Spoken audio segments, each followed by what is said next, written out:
single dad was mistakenly hired by a billion-dollar company. But what he did changed the CEO's life.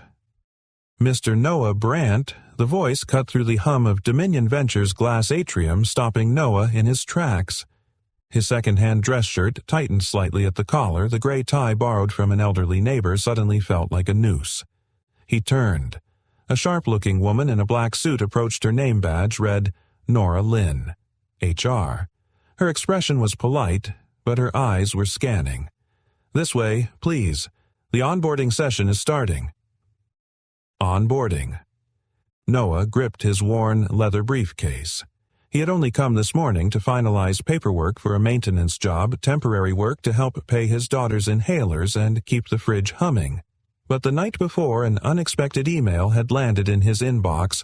"Welcome to Dominion's Strategic Operations Unit. Please report to 17F at 9:00 a.m. He thought it was a mistake, a glitch, maybe even a scam. But then he thought, what if for once a glitch is the only door life gives you? The glass doors slid open. Noah stepped into a room that looked like something out of a business magazine. Long mahogany table, sleek chairs, golden downlights, and 12 sharply dressed young professionals already seated with glowing laptops. No one noticed him. "Looks like we've got one more." A voice rang out from the head of the table, commanding but not unkind. Noah looked up. A woman stood there, poised and unflinching eyes like burnished steel. Alexandra Voss, the youngest CEO in Dominion's history. She glanced at him. Just a second, then nodded. "Good, let's make it interesting." Noah took the last seat at the far end. His heart was racing, but his hands remained steady. He had nothing to lose, and maybe that was exactly what made him dangerous in this room. "Let's begin," Alexandra said, stepping to the glass board. "Today's challenge, Westwood Housing Redevelopment. The project's stalled due to community resistance. I want 3 solutions feasible, scalable, and with a beating heart." A brunette near the front raised her hand. "We should buy up the surrounding plots to reroute traffic flow and diffuse resistance." Alexandra nodded. Another offered a social media campaign. A third suggested a modular redesign. Noah listened. Each idea was polished, professional, but they all felt like simulations, as if no one at this table had ever lived in Westwood, as if they saw nothing but numbers. Finally, Alexandra turned his way. You at the end of the table. Thoughts, every head swiveled. Noah stood slowly. "I don't have a PowerPoint or an MBA, but I have lived in Westwood. 3 years. Silence. Even the AC seemed to hush. My daughter has asthma. Every morning we walk past the construction trucks that choke up the street. In summer, the only park nearby gets shut down because of the dust and noise. The people there, they're not angry because they don't understand. They're angry because they've been forgotten." He looked straight at her. "If you want this project to succeed, start with an apology, and a promise that this time they'll be remembered in more than just blueprints." Alexandra didn't speak. Her face didn't soften, but something in the room shifted. After a beat, she said quietly, "That's the first time I've heard the word sorry in this boardroom. I like it." After the session, Noah was gathering his things when Nora Lynn approached him, clipboard in hand, a crease in her brow. "Mr. Brandt, may I have a word?" They stepped into the corridor. "I did some digging this morning," she said, holding up a printed file. "Your name's not on the official intake list for strategic ops. There was a system error." Noah's lips curved faintly. "So I wasn't supposed to be in there?" Nora nodded, hesitant. "Technically, no. What happens now?" A second voice joined them, calm, deliberate. "I'll tell you what happens." They both turned. Alexandra Voss stood just a few feet away, arms crossed, eyes unwavering. "You heard that?" Nora asked, flustered. Alexandra walked up, gaze still fixed on Noah. "I know it was a mistake, but I don't see any reason to undo it." "I'm just a maintenance guy," Noah said slowly. "No degree, no resume that fits this floor, and no filters," Alexandra replied. "That's rare." She paused, then added, "We're piloting a program. Second entry. Meant for people the system would never select because it never thought to look." Noah studied her. "And if I say no," she smiled faintly, "then Dominion loses the only person today who told us the truth." Outside, sunlight spilled over the sharp lines of Dominion's glass facade. Noah stepped down the stone steps where Marcus was waiting in a beat-up Honda, sipping coffee from a paper cup. Marcus squinted as Noah approached, his eyebrows lifting. "You look like a man who either got hired or arrested." Noah slipped into the passenger seat, loosened his tie, and exhaled. System picked the wrong guy. And Marcus smirked. Noah looked out at the city skyline, shimmering glass and concrete dreams. "And for the first time in my life," he said, voice low, "I don't want to correct the error." The next morning, Noah stood in front of the Dominion Ventures revolving doors holding a paper cup of coffee that had long gone cold. He was 15 minutes early. His palms were damp. His heart, however, was steady.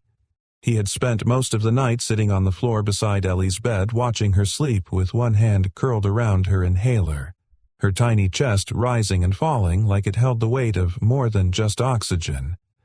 That morning she had hugged him tighter than usual. "Are you going to fix elevators again?" she had asked sleepily. Noah had hesitated, then smiled. Sort of, just higher floors now. Now, as the glass doors whooshed open, he took a breath and stepped into a world where he was never meant to belong. His ID badge was temporary and still labeled facilities, but the receptionist waved him through like he wore a suit. On the elevator ride up, a young man in a sleek blue blazer eyed him curiously. "Did you get lost?" Sir Noah smiled. "Maybe, or maybe I just showed up where no one expected me to." The young man blinked. Noah didn't elaborate. The strategic ops floor looked even more intimidating in daylight. Frosted glass offices, soundproof meeting rooms, and walls lined with digital displays looping real-time city development data. Everyone moved with purpose, fast-polished, caffeinated. Noah, in his same old jacket, stuck out like a handwritten letter in a sea of PDFs. At the corner desk near the window, Nora Lynn waved him over. "We're starting in 10, she said, lowering her voice. "Listen, yesterday's error might have gotten overlooked because Alexandra backed you, but this floor, it smells fear faster than smoke." Noah nodded. "I'm not here to pretend." Nora stared at him. "Then don't flinch when they test if you're real." The meeting room today had a smaller team, 6 executives, including a man Noah hadn't seen yesterday. Trim silver at the temple's cufflinks that probably cost more than Noah's rent. He didn't bother to hide his stare when Noah walked in. "Julian Marsh," he said flatly, extending a hand. "Chairman of Internal Strategy. You're the wild card." Noah shook his hand. "Just the man who sat in the wrong room." Julian's handshake was firm, calculated. "We'll see if that error bears dividends." The meeting began. Alexandra wasn't in the room yet, and the atmosphere lacked the strange clarity her presence had brought. The discussion today circled a stalled proposal to redevelop a neglected industrial sector east of the city. Noah stayed silent, at first observing the flow. He didn't know their jargon, but he knew what it felt like to be ignored by a city that kept building upward while its foundations cracked. Then Julian spoke again, directing his voice at Noah without looking at him. "Mr. Brandt, you lived in East Loop, didn't you?" Noah narrowed his eyes. "For a year, until the mold got into Ellie's lungs." "So, tell me, since you know the sidewalk so well, what would you do to change public sentiment about a project they've already decided to hate?" The table grew quiet. Noah straightened his shoulders. "I'd stop treating public sentiment like a speed bump." Julian smirked. How poetic, but not actionable. Noah didn't flinch. "You want actionable. Give them ownership, not just surveys. Put a face on the project. Let someone from their own street speak at the town halls. Ask what they'd save before you decide what to erase. Silence. Julian leaned back in his chair, praising him. "You're clever, Mr. Brandt. You almost sound like you belong." "I don't need to belong," Noah said calmly. "I need to make sure what's built doesn't bury what matters." And from the glass doorway, a voice cut in. "That's exactly why he's here." Alexandra had arrived, her eyes locked with Julian's. I asked for someone who didn't speak strategy, like it was gospel, someone who remembered the ground level. Julian's smile didn't reach his eyes, and yet ground-level thinking rarely funds skyscrapers. She stepped into the room cool as glass. It does if the people at the bottom believe they're not just scaffolding. Later that day, Alexandra called Noah into her office. It was high-ceilinged minimalist and quiet. On the shelf behind her desk sat a photo, an old black and white of a city block with kids playing near a crumbling fountain. "That's where I grew up," she said, catching his glance, before it got rezoned into a shopping center. Noah studied the photo. "Did anyone fight it?" "No one knew how," she replied. "We were invisible long before the surveyors arrived." A pause. "I watched you today," she continued. "You held your ground without turning combative. That's rare. I've been told I'm better at fixing things than explaining them," he said. She looked at him. "Then fix something for me." He raised an eyebrow. "I want you on the East Loop proposal. You'll be our community liaison. Embedded, street-level perspective. You don't have to dress the part, just speak the truth." Noah leaned back in the chair, exhaling slowly. "And Julian?" "He'll test you," she said. "So will the others. But I don't need you to impress them. I need you to be stubbornly honest." He gave a small smile. "That I can do in my sleep." Alexandra tapped her fingers on the desk. "Why'd you even show up yesterday?" "Honestly," Noah said. "Because I've spent years teaching my daughter not to ignore doors just because they weren't built for people like us." Yesterday, a door opened. I walked through it. She nodded slowly, then said something he didn't expect. "You're not here because of a glitch, Noah. You're here because this place forgot it needed people like you." Back in the parking lot, Noah called Ellie. "Did you fix the elevator, Daddy?" she asked. He laughed. "Nope. But I might be fixing something bigger." She giggled. "Bigger than an elevator. Maybe even bigger than a skyscraper," he whispered. And somehow, as he said it, he felt the ground beneath him shift, not like it was collapsing, but like it was finally beginning to rise. Noah stood on the edge of East Loop as the late afternoon sun baked the cracked pavement and rusted chain-link fences. The air smelled of tar and fading summers of old basketball courts and oil-stained driveways. This was not a place you studied from reports. This was a place that remembered. Dominion Ventures had sent consultants here before wearing sunglasses and sneakers that had never touched dust. But today, Noah stood alone. No clipboard, no camera crew, just him, a faded canvas messenger bag slung over his shoulder, and a small blue notebook Ellie had slipped into his hand that morning. "For your ideas," she'd whispered, "and for when people forget to listen." It had only 6 pages filled in all drawings, swings, trees, open skies, and one note in wobbly handwriting, a place where breathing feels like dreaming. Noah stepped into Moe's Hardware, one of the few businesses that hadn't folded after the zoning shifts. Moe, a bald man in his 60s with grease-stained fingers and eyes like polished worry, looked up from behind the counter. "Well, I'll be damned," Moe muttered. "Noah Brandt, back from the land of elevators and high-rises." "Something like that," Noah said. "Got a minute?" Moe set down his rag, leaned in. "Word is Dominion's coming back. What's your angle this time? I'm not here to sell anything." Noah said. "I'm here to ask. Ask what we missed." For 2 hours, Noah moved through the neighborhood not with a voice recorder, but with questions. Simple ones. What's one thing you'd want back if this place changed? What do you wish someone had asked before they started building? An elderly woman outside the laundromat said, I miss the sound of kids playing after school. These new roads. They took the laughter with the trees. A teenager at the basketball court shrugged. We got Wi-Fi towers, but nowhere to sit that doesn't smell like piss. A mother, walking her toddler, murmured, They said this would become a smart block. I just want it to feel like home. Noah wrote it all down. Not just words, truths.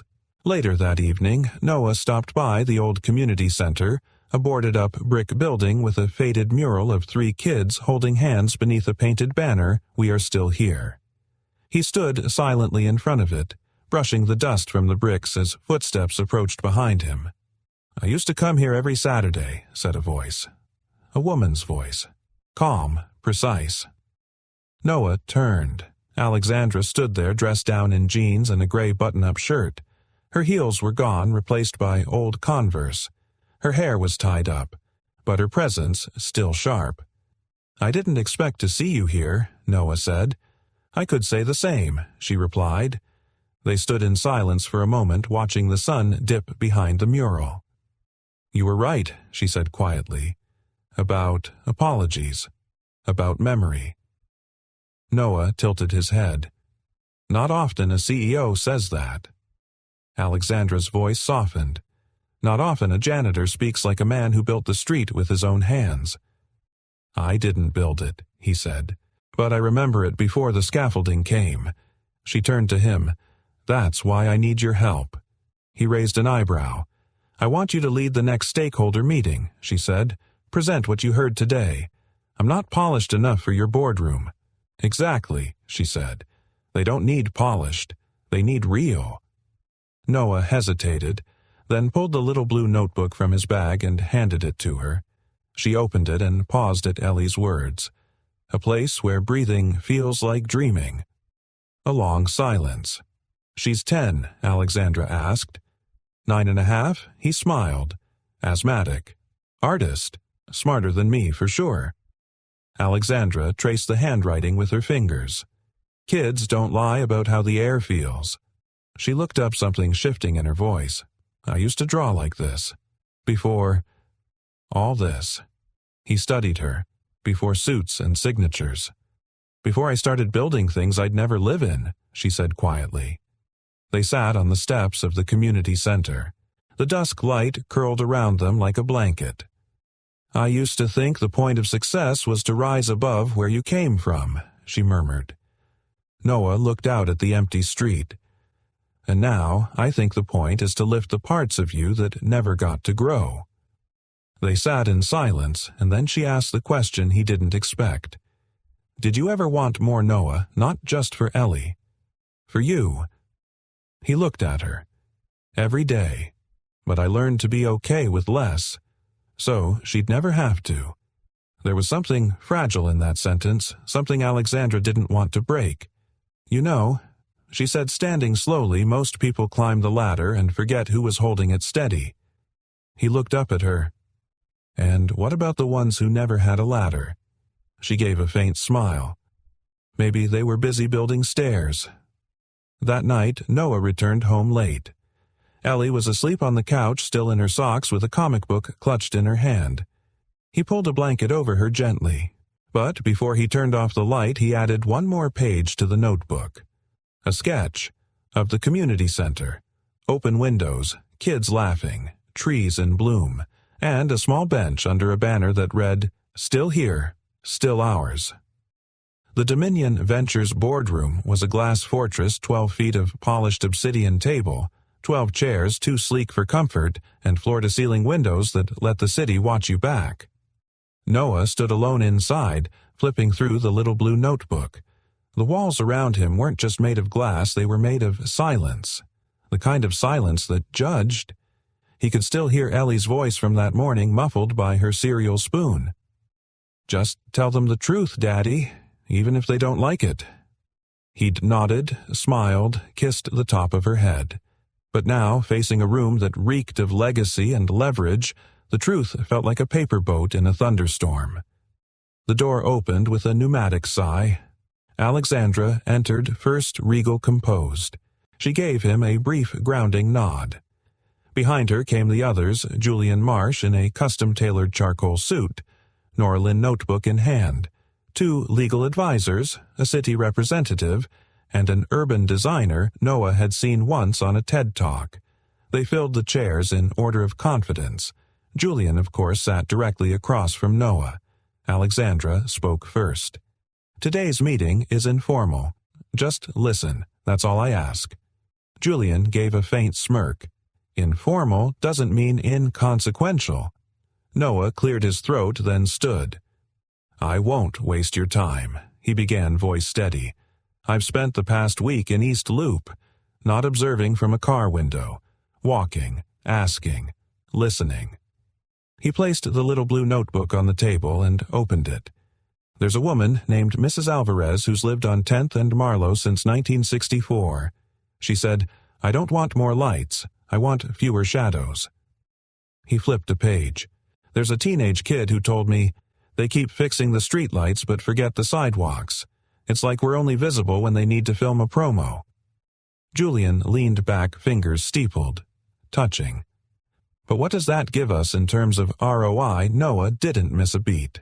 Return on investment is more than dollars. It's dignity, and this community's been bankrupt in that for years. A long silence followed. One of the advisors raised a brow. "Mr. Brandt, with respect, you were hired through unconventional circumstances. Why should we trust your read of the situation?" Noah smiled faintly. "Because I've lived the situation. I'm not reading from a case study. I'm walking the streets where your data has blind spots." Another voice spoke, soft but firm. It was Nora. "He's right. We've had 4 firms pitch plans in the past 2 years. None got past the first town hall without protests." Julian turned. "You're defending him now?" Nora met his gaze.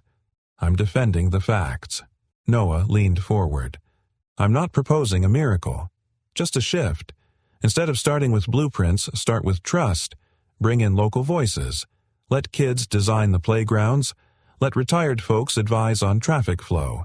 Instead of evicting partner." Julian snorted. "This is emotion, not strategy." Noah looked at him. Maybe strategy should feel something once in a while. A pause. Then Alexandra spoke, calm, measured. "I believe in this model. So much so, I'm moving the next pitch to East Loop's community center. Not here. There." Julian blinked. "You're serious?" She turned to him. "Do I ever waste a boardroom seat on performance art?" Noah caught the flicker of surprise in Julian's eyes. The room had tilted slightly. "Let the community see who's behind the plans," she continued, "and let them see Noah." Julian exhaled sharply. "And if they reject it?" Alexandra's voice dropped. "Then we weren't listening well enough." The meeting adjourned with tight smiles and furrowed brows. But as the others filed out, Julian lingered. He approached Noah slowly, like a cat circling a dog. "It doesn't yet fear." "You think she sees something in you," Julian said.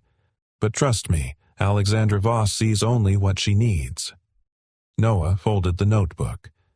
"Maybe, but for once what she needs might actually help someone else too." Julian smirked. "You don't belong here." Noah nodded. "Maybe not. But it's amazing what happens when people like me stop asking for permission." Julian's smile faded. Noah stepped past him. "By the way," he added, "I hear you were engaged once." "Broke it off." Julian stiffened. "That's none of your concern." Noah turned. "You're right. But maybe if you'd built something you believed in besides your own ego, she wouldn't have walked away." He didn't wait for a reply. Later that night, in the quiet of their apartment, Noah sat beside Ellie on the floor. They were coloring together, her skies always blue, her grass always extra green. "Did you say the things you needed to say?" she asked. He smiled. "I think I said the things they didn't know they needed to hear." Ellie paused, her coloring thoughtful. "Do you think people in suits forget how to listen?" Noah looked at her. "I think they forget until someone reminds them how." She handed him her drawing. It was the old community center, but this time it had people smiling, waving. On the rooftop, a banner in crayon read, "Everyone belongs." He swallowed the lump in his throat. "Can I take this to the next meeting?" he asked. Ellie nodded, "But only if you promise not to fold it." He pressed his palm to his heart. "Promise." The next morning, Noah found Ellie hunched over the kitchen table surrounded by colored pencils, old receipts, and a half-eaten apple. Her hair was a wild halo. She didn't even look up when he stepped into the room. "What are you working on?" he asked gently. She held up a sheet of paper, not quite proudly, but with a kind of quiet gravity. It wasn't just a drawing, it was a map. There she pointed, tapping the page. "That's where the swing should go. And the bench has to be here under the big oak, not next to it, under it. Because that's where the sun feels soft, not mean." Noah leaned in, studying her careful lines and shaded patches of green. "And this," he asked, pointing to a small circle near the bottom. "That's a quiet spot. You go there if you had a hard day. There's pillows and maybe a book you can keep even if you don't have a library card."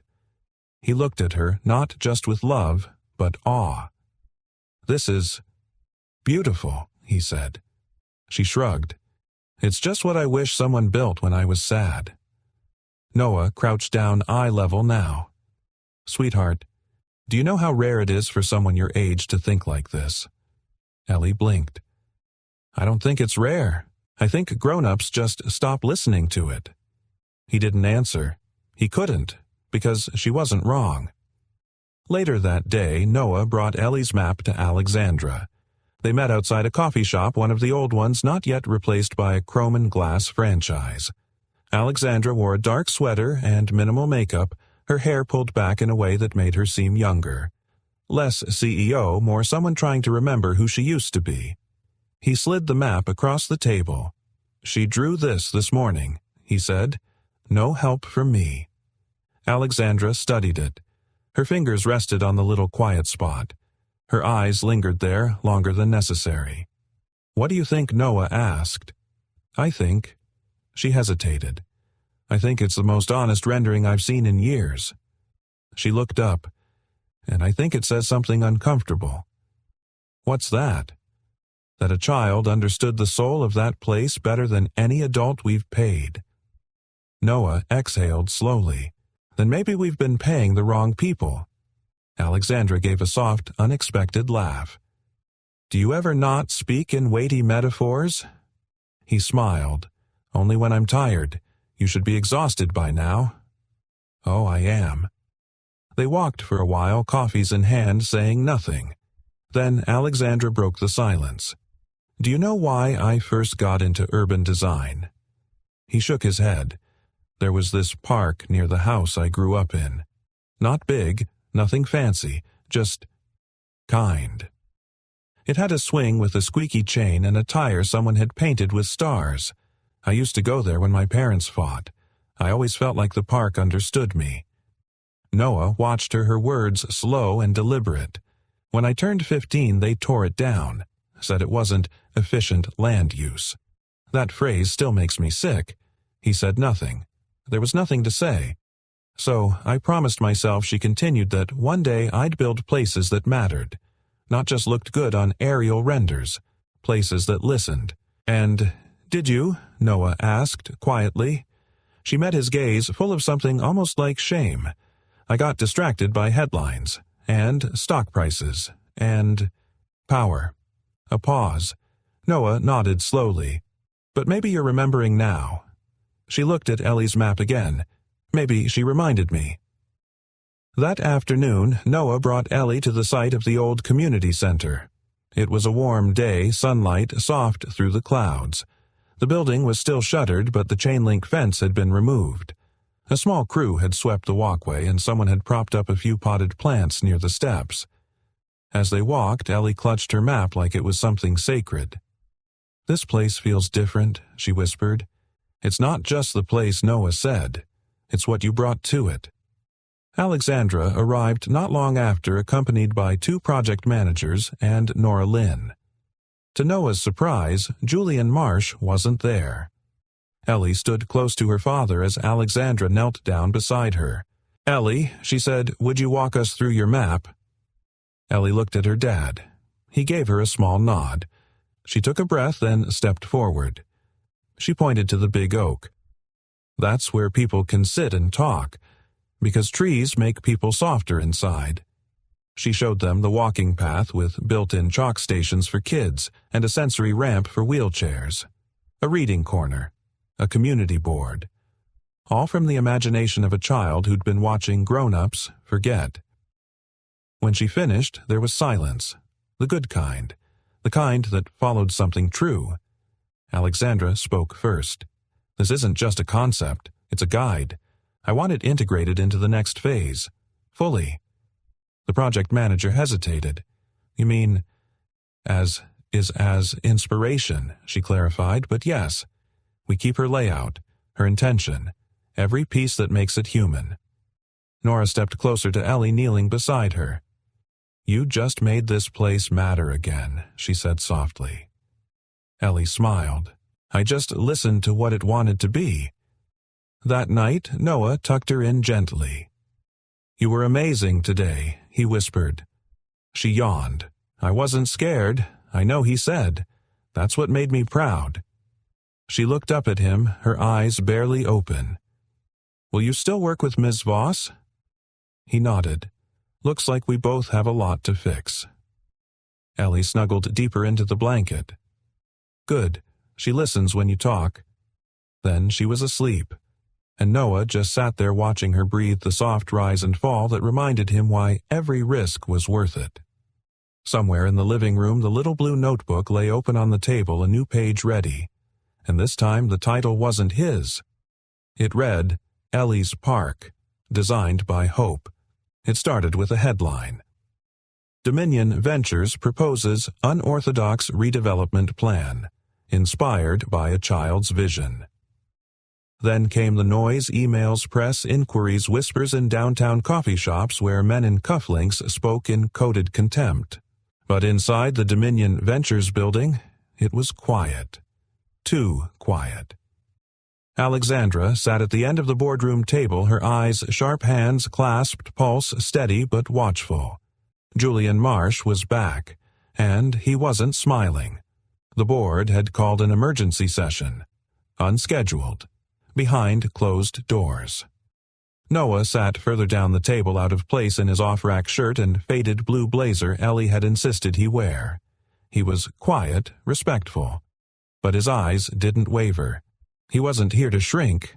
He was here to stand. Julian opened a leather folder and began. "Colleagues, I appreciate your time. I'd like to bring to light concerns regarding recent decisions made without full board consent, namely the shift to a community-based proposal for the East Loop project and the appointment of a non-credentialed individual into a strategic advisory role." He didn't name Noah, but the implication was a knife. Alexandra interjected calmly. "The appointment was temporary under my discretion, which is within the bylaws for exploratory initiatives." Julian turned to her. "You're right, technically, but we're not running a summer camp. We're responsible to shareholders." He looked around the room. "Now, I'm sure we were all charmed by the idea of a playground designed by an elementary student, but our job isn't to charm, it's to perform." Noah slowly pushed his chair back and stood. "Permission to speak?" he asked. Julian scoffed. "Is this a town hall now?" Alexandra gave a slight nod. He let him speak. Noah placed a folded paper on the table. Ellie's map. "I didn't come here asking for power," he began, "or a title. I came because someone finally made a mistake in my favor, and instead of hiding it, I decided to see what would happen if I acted like I belonged." He paused. Everyone was watching. He unfolded the paper gently. The map was slightly worn now, but still intact. "This map isn't about swings and benches. It's about being seen, about the parts of our city we've paved over because they didn't speak in our language or wear our kind of shoes." A silence fell. Julian leaned forward. "You're not trained in this field, Mr. Brandt. You're not licensed, not vetted. You don't have the pedigree. Noah looked at him evenly. You're right. I also don't have the privilege of forgetting what it feels like to be overlooked. His voice lowered. And maybe that's what makes me dangerous. The room held its breath. Then Nora Lynn, quiet until now, cleared her throat. I've worked with 6 urban renewal proposals in this city. All had data. All had renderings. None had residents at the table. She glanced at Noah, and none had this kind of clarity or courage. Julian stiffened. So now we're rebuilding cities based on bedtime drawings. Nora didn't blink. We're rebuilding cities based on listening. Another board member, older, leaned forward. Ms. Voss, is it true the proposal already has community approval? Alexandra nodded. The first forum was held last night, unscheduled. No press, no filters. 173 residents attended. 86% supported the direction more than any project we've led in the last decade. She paused. They cheered when we showed Ellie's map. Julian's face hardened. You're risking everything on sentiment. Noah spoke again. No, we're remembering that cities are not made of concrete. They're made of people. He leaned in slightly, his voice even. And if you build with fear, you get walls. If you build with love, you get belonging. Julian stood now, the air charged. You don't belong in this room, he hissed. Noah took a breath, slow and sure. I didn't, until you reminded me what it looks like when someone tries to guard the door. A long, pulsing silence.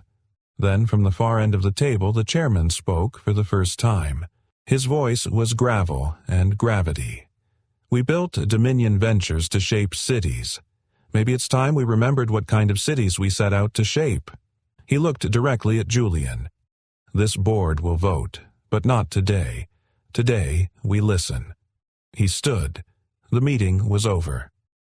Afterward, as the room emptied, Alexandra walked beside Noah, silent for a moment. Then softly, You didn't just hold your ground today.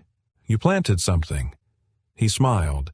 Not sure what grows in rooms like that. She looked up at him. Roots. That's what matters most. A pause. Her expression shifted, almost fragile. Julian and we were once engaged. Noah didn't flinch, just waited. I thought if I married someone with power, I could build something without having to fight for every inch of it. He nodded. And now? Now I realize the fight is the point. The people who build things that last, they bleed into it. Noah's eyes softened. Then maybe bleeding's not failure. Maybe it's proof you were real. She looked at him, the corners of her lips lifting. I'm beginning to think you were the best typo that ever happened to this company. He chuckled.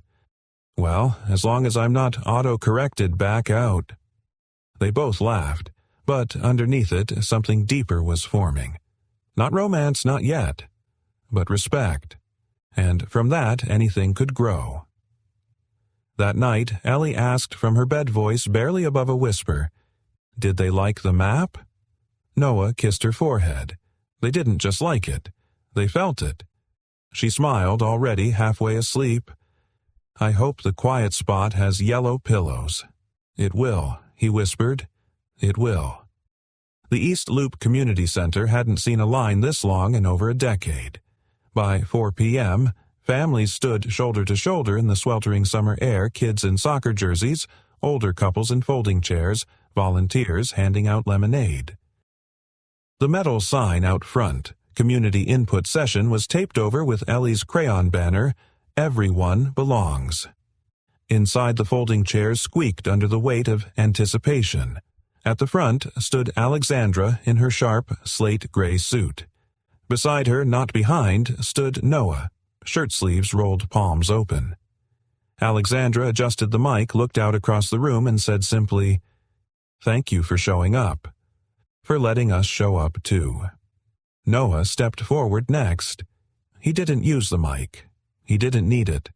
I'm not here as an expert. I'm here because I live here, because I believe this place is worth more than what it's been handed. A few heads nodded. An older woman near the front whispered, "That's the elevator guy." Noah smiled gently. "I started here fixing wires. Turns out sometimes what's broken isn't electrical." One by one they came forward. A teenage girl named Zara asked for more bus shelters because I shouldn't have to choose between being on time or being dry. A retired veteran named Walter talked about the park benches being replaced by nothing. They say it's safer that way. Safer for who a single mother in a nurse's uniform asked, "Why do playgrounds show up after we've already been priced out?" Noah didn't answer every question. Neither did Alexandra. They listened. They wrote things down. They promised nothing except that what was said tonight would not be buried under minutes and metrics. And then Ellie stood. She wasn't supposed to speak, but she walked quietly to the front in her sunflower dress holding a new drawing. Alexandra moved to stop her, then saw the look in her eyes and stepped back instead. Ellie climbed onto the chair beside her father and held the paper high. "This is a garden," she said, "but not like the ones with fences. This one's for everyone, even if they're tired, or sad, or don't speak much." The room was silent. She turned to Alexandra, her voice smaller now. "You said once that you used to draw parks, too." Alexandra knelt beside her. "I did." Then, "Why did you stop?" It wasn't an accusation. It was a question only a child could ask, one that cut with innocence. Alexandra didn't answer right away. "Then, because I started designing buildings people could see, and I forgot the ones they could feel." Ellie nodded like that made perfect sense. And the room breathed. Softly, deeply, as if remembering how. Afterward, Alexandra and Noah stood in the parking lot as people slowly filtered out. Some shook their hands. Some hugged. Some simply nodded. But their eyes said everything. "You didn't speak much tonight," Noah said, half smiling. Alexandra looked at him amused. "Neither did you. I figured it wasn't about us." She watched the last families load into cars. "I used to think leadership was about having the answers first," she said. "Now, I think it's about having the courage to ask the right questions." Noah looked up at the night sky, and listening long enough to hear when the answers come from people without titles. She studied him, something unreadable in her expression. No one in there cared what school you went to. "I didn't," he said. "Exactly." They stood in silence for a moment. Then she said, almost like an afterthought, "Julian called me this morning."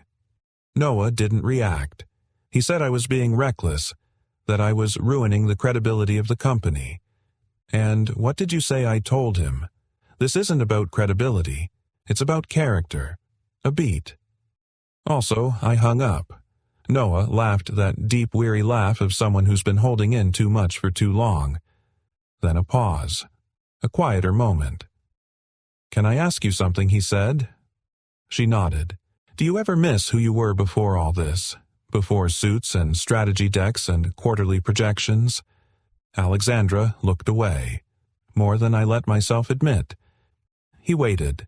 "When I was 10, she continued. I designed a park where every bench had a plaque. Not for donors, but for forgotten people. Names no one ever wrote down. I called it the Garden of the Unlisted." She smiled, almost embarrassed. "It won a school prize." Noah's voice was soft. "You remembered that?"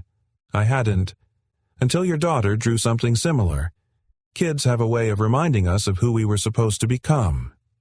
She looked at him and something shifted. Not romance, not yet, but recognition. A slow, quiet alignment.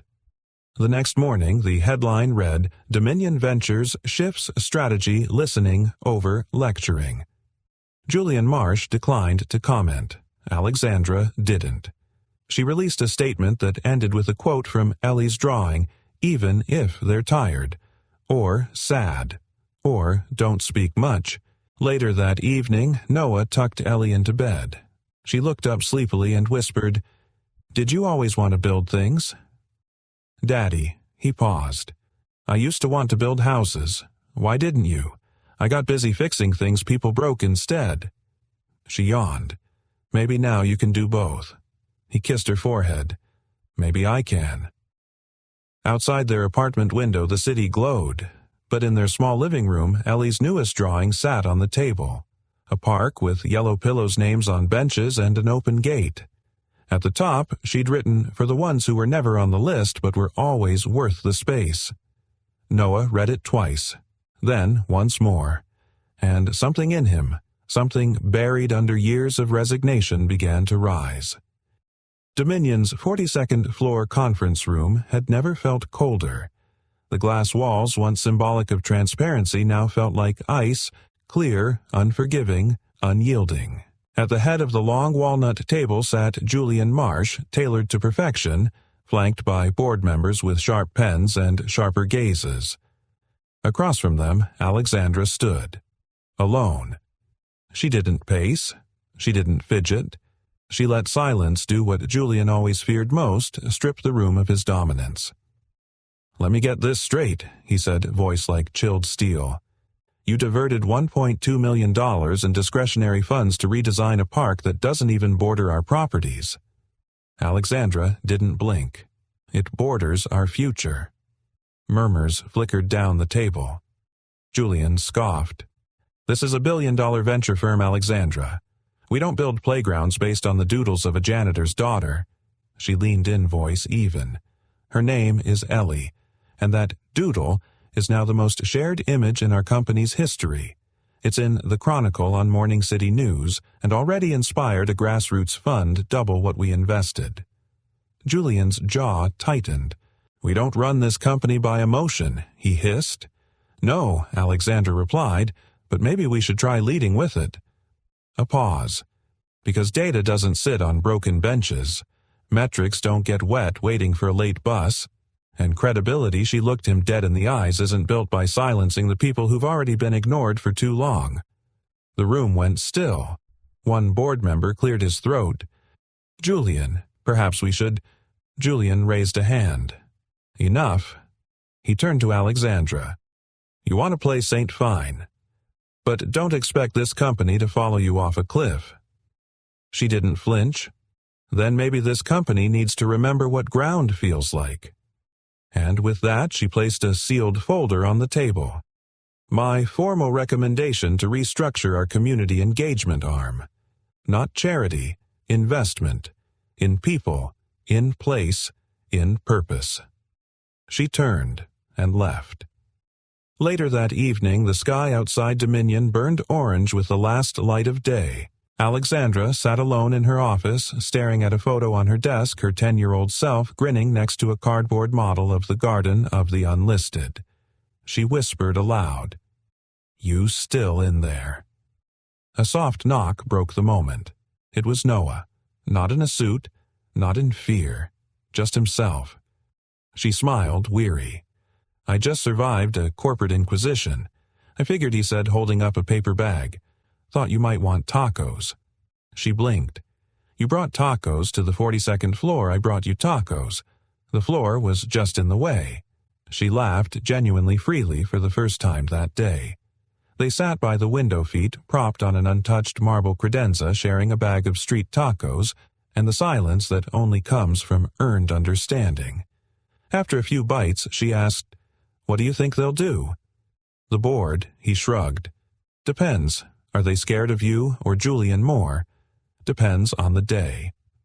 Noah leaned back. "You know, I used to think people like you never questioned anything." She raised an eyebrow.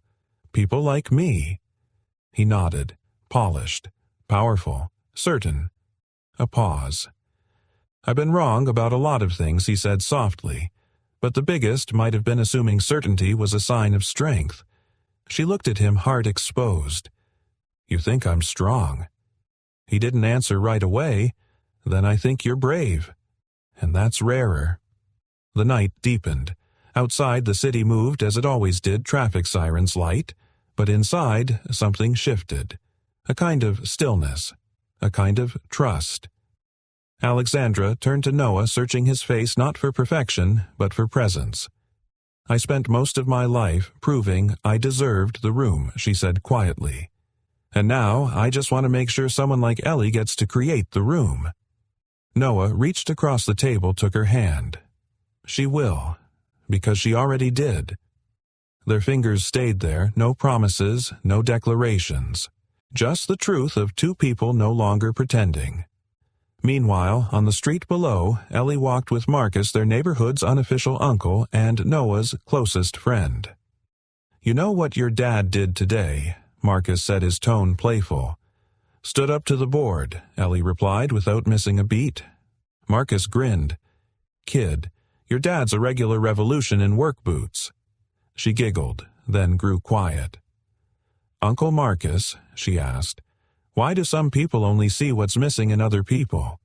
He looked at her more moved than he expected, because seeing the whole person takes time, and not everyone's patient enough to look that deep. She nodded slowly, then without warning pointed to a blank wall across the street. "We should paint names there," she said. "What names?" "All the ones who were never listed." Marcus looked at her for a long moment. "Ellie, I think you're going to change the world." She smiled, sunlight wrapped in a child. "No," she said. "We are." 2 weeks later, the side of the city's old maintenance depot looked nothing like it used to. Where once there had been peeling beige paint and graffiti tags long ignored, now stood a half-finished mural, bold, vibrant, imperfect.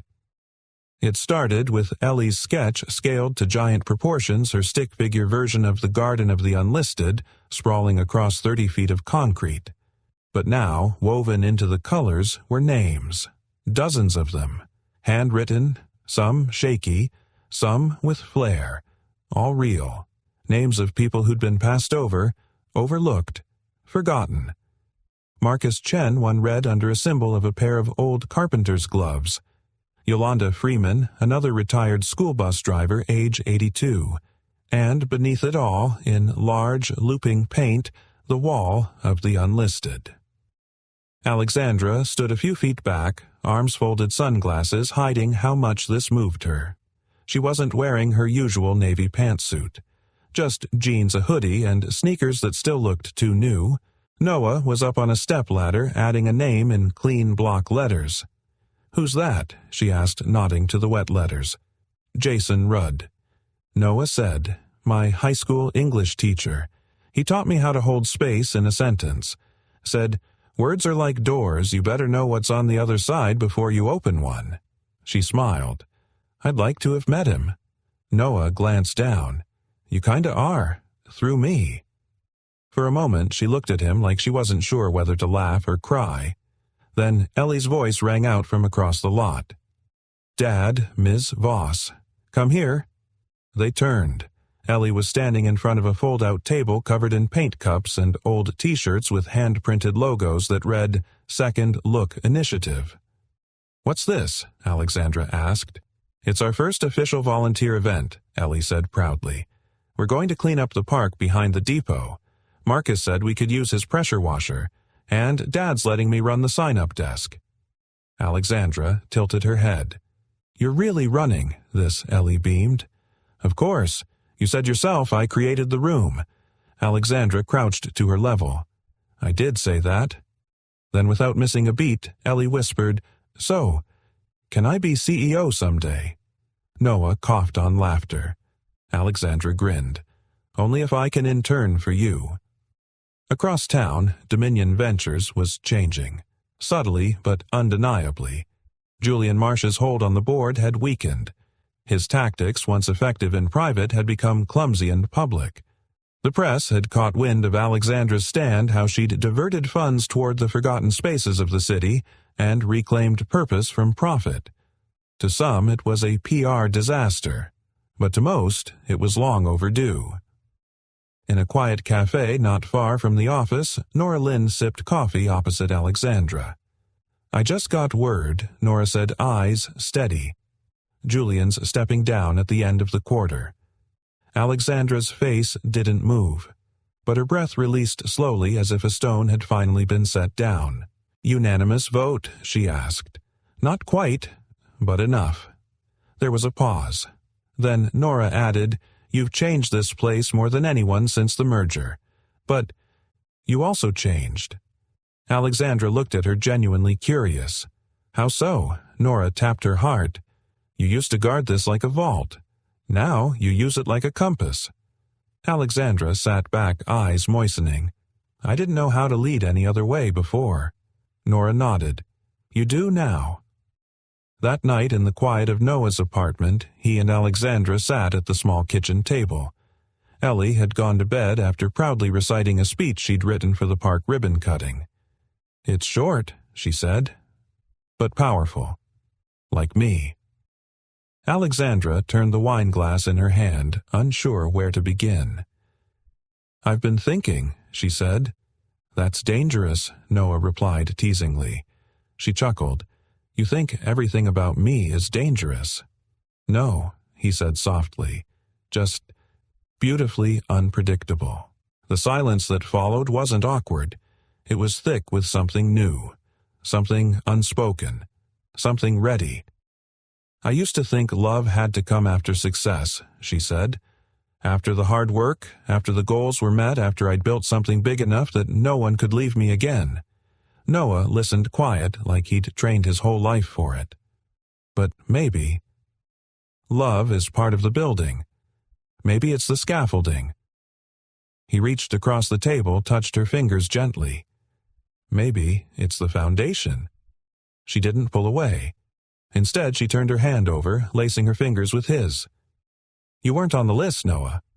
"I know, but maybe the list was wrong." He smiled. "Lists usually are."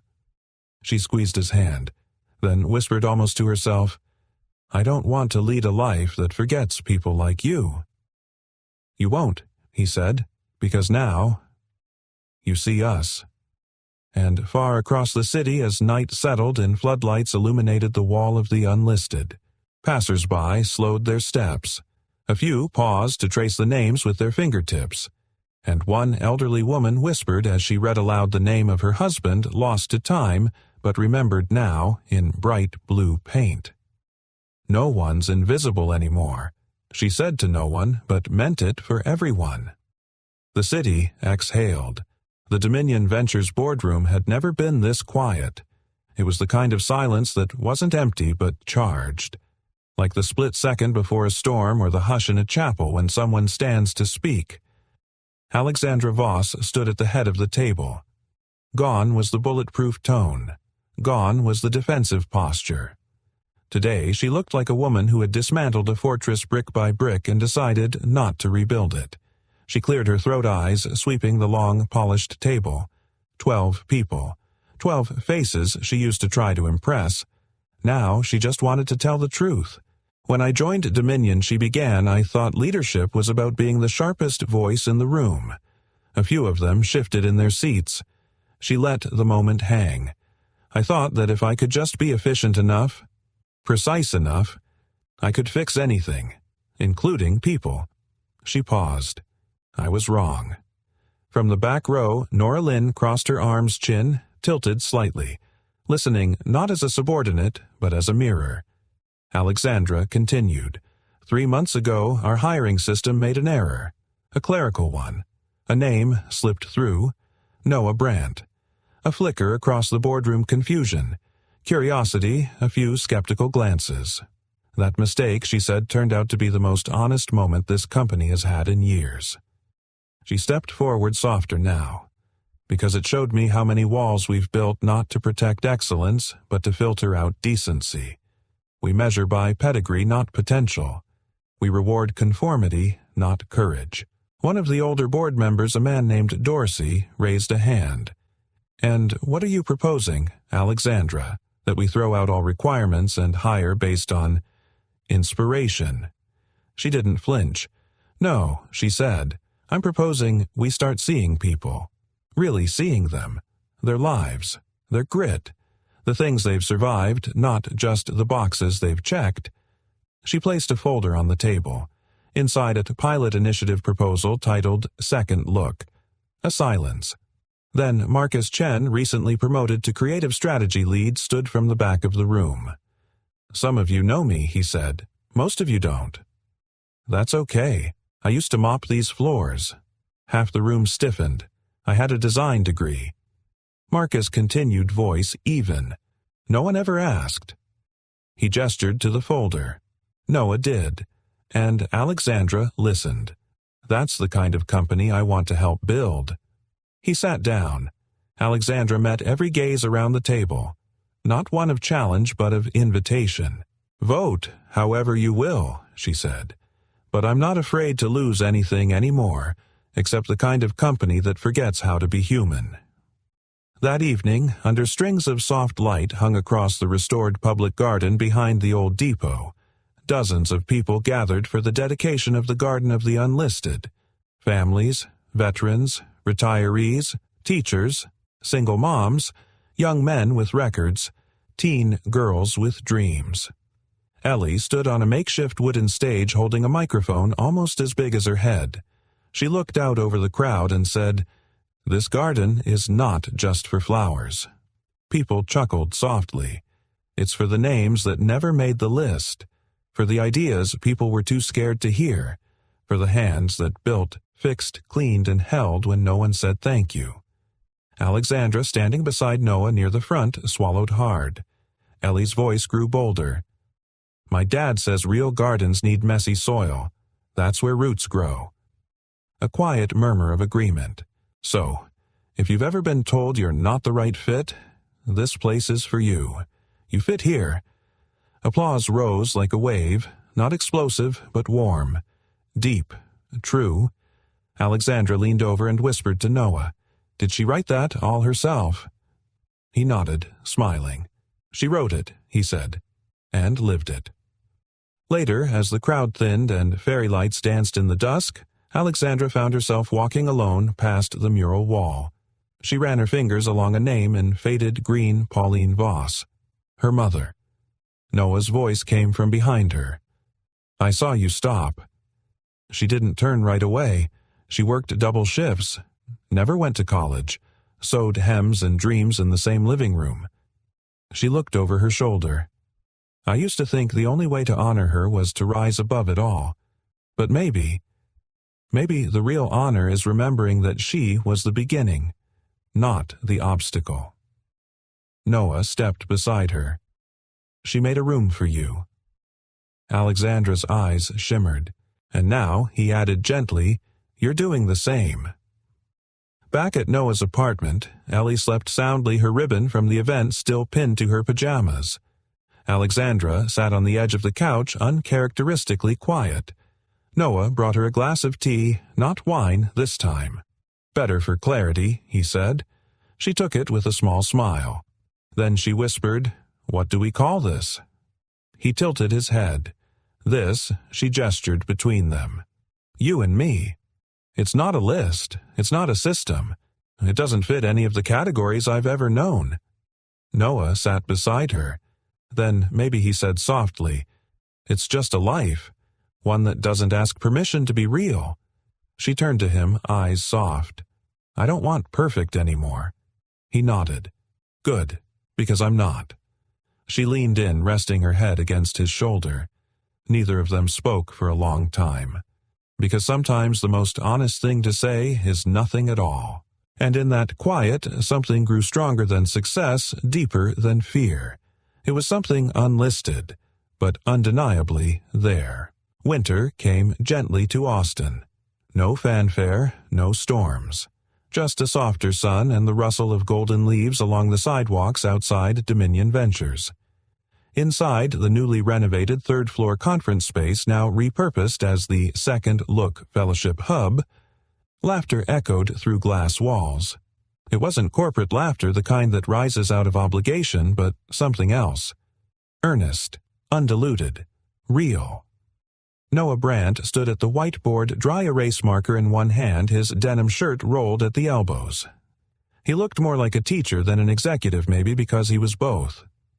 Behind him, a group of fellowship applicants, former inmates, single parents, undocumented dreamers, veterans gathered around in a semicircle, each holding a folder with their names stamped in gold foil. No one was missing from the list this time. Noah tapped the board. "Tell me one thing your past taught you." that no degree ever could. A young man, maybe 23, raised his hand, that you can lose everything and still wake up. A pause. Heads nodded. A middle-aged woman with weathered hands added, "That silence can be a kind of power, too. You just got to know when to break it." Noah smiled. "Exactly. What you carry matters. And now, we build with it."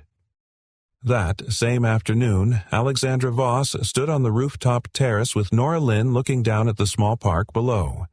The same space Ellie had once sketched with a crayon on the back of a Dominion flyer. It was real now. A winding path. Wildflowers. Wooden benches with names etched in. A mural of hands, dozens of hands reaching in from the edges, painting a single blooming tree in the center. Alexandra sipped her coffee. She didn't rush her thoughts anymore.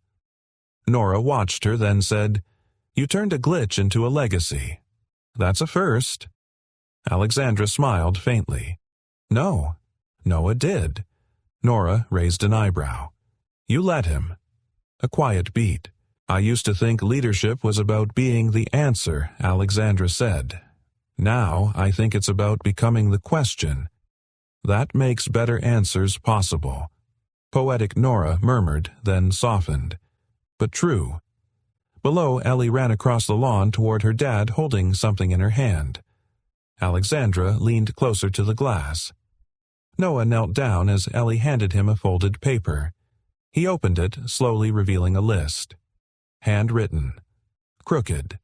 Spelled like only a 9-year-old could.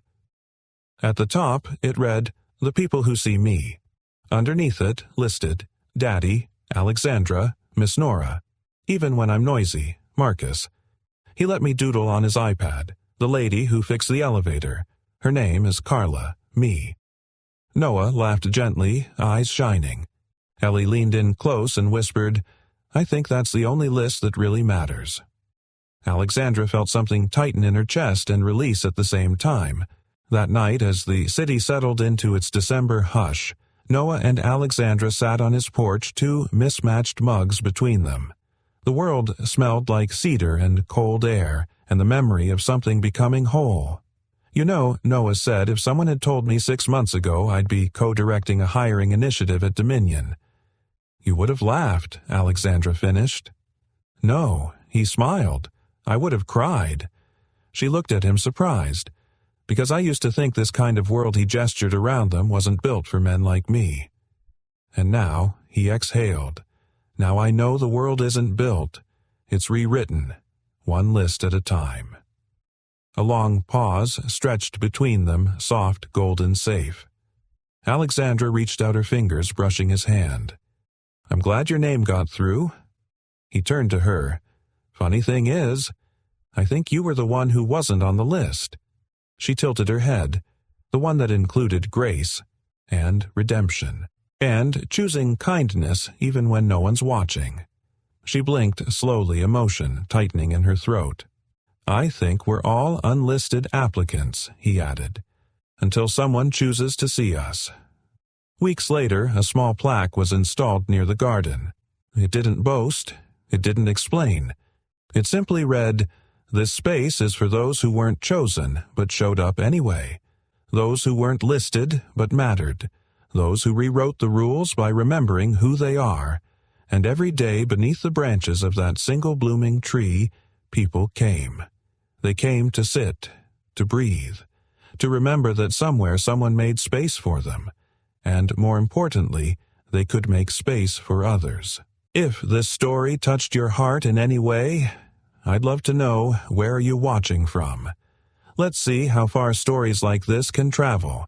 And if you believe in the power of second chances, quiet heroes, and the kind of love that grows through honesty and healing, don't forget to subscribe to the channel so you won't miss the next story. Thank you for spending your time here with us. Your presence means more than you know. See you in the next one.